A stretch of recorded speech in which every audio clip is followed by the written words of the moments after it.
Aujourd'hui, à la Martinique, c'est l'incompréhension. En effet, depuis ce matin, la circulation est parfaitement fluide. Aucun embouteillage, aucun mouvement de grève, station-service ouverte, une situation pour le moins inhabituelle qui préoccupe les usagers. Mais je sais pas ce qui se passe, c'est comme ça depuis ce matin 6 heures. Là je viens de faire de l'essence et il n'y avait personne devant moi. Et vous avez pu en acheter beaucoup? Ben oui, mais j'ai fait le plein. Là je viens de déposer les enfants à l'école, ils étaient à l'heure. Et quant à moi, je vais arriver en avance à mon travail. Vous vous attendiez à ça en venant en Martinique? Non, c'est sûr que c'est pas facile. On s'attendait pas du tout à ça et maintenant on va être obligé de faire avec. Vous allez faire quoi du coup aujourd'hui? Bah on va aller à la plage, on va profiter des vacances. C'était pas ce qui était prévu, mais bon, on va faire avec.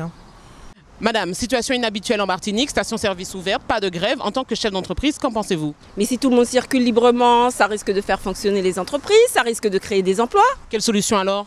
Il faut que l'État intervienne, que le préfet prenne ses responsabilités, réquisitionne les stations et qu'il les ferme de force s'il le faut. Mais à la préfecture, on reste discret.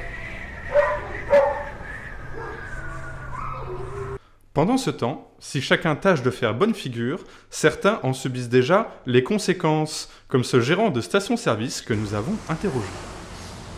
Il y a des voitures qui s'arrêtent toutes les 30 minutes. Vous trouvez ça normal? Moi, si les gens ne restent pas tranquilles chez eux, je vais fermer, comme d'habitude. Là, c'est moi, frère. J'ai des choses à faire, j'ai besoin de me reposer.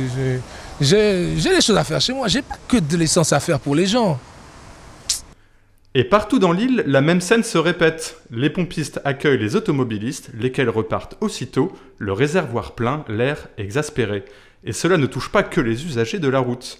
Les porteurs de bidons et de jerrycans, eux aussi, sont désœuvrés. Vous savez ce qui se passe? Personne ne sait. Nous on est venus comme tous les jours pour trapper un petit 3 € d'essence. Et puis là on nous a dit comme quoi que tout le monde peut être servi. Regardez. J'ai mes 2 bidons, ils sont remplis d'essence. Qu'est-ce que je fais avec ça moi? Vous allez faire quoi alors? Eh ben bon Dieu, on bave moi. Ça vous voulez m'en faire? Mon gars il était là, moi je vais rester là, je vais attendre que la file d'attente revienne. Si Dieu veut. À l'approche du week-end, la situation est très préoccupante. Les gens ont peur de devoir se déplacer et d'être obligés de profiter de la vie. Mais que se passe-t-il auprès des fournisseurs de carburant? Le porte-parole de la SARA, Léon Baratin, a accepté de nous rencontrer. Monsieur Baratin, bonjour. La Martinique se réveille, il n'y a aucun blocage sur l'île. Est-ce que vous pouvez nous expliquer pourquoi? Alors écoutez, d'abord je tiens à dire que la SARA n'y est pour rien. Il faut arrêter de nous accuser du bout du doigt comme ça sans arrêt. Vous êtes en train de nous dire que ce n'est pas vous qui travaillez alors? Alors ça, mais certainement pas. Écoutez, depuis 6 semaines, tout se passait bien. On avait une grosse grève, plus personne n'avait d'essence, les négociations étaient interrompues. Et là, ce matin, tout d'un coup, vers 2 heures, les syndicalistes ont accepté toutes les conditions, tous les accords et ont quitté la table des négociations. Ils ont même décidé de reprendre le travail. Bah tenez, ils sont là justement, regardez.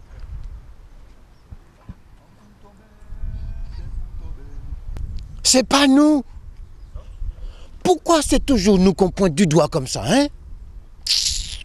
Nous, on faisait une très belle grève, très longue, très dure, pour obtenir le versement de la pension d'invalidité d'anciens combattants de 14, obtenu à la grève précédente en 1984. Article 12, paragraphe V, alinéa P. Et la direction a dit oui. Donc nous, on a dit d'accord. Alors on a décidé de reprendre le travail. C'est pas nous, hein? Une situation inexplicable donc qui risque de s'éterniser. D'ici que les choses s'arrangent, il faudra encore faire preuve de patience, en espérant, peut-être, un retour des files d'attente dans les prochains jours.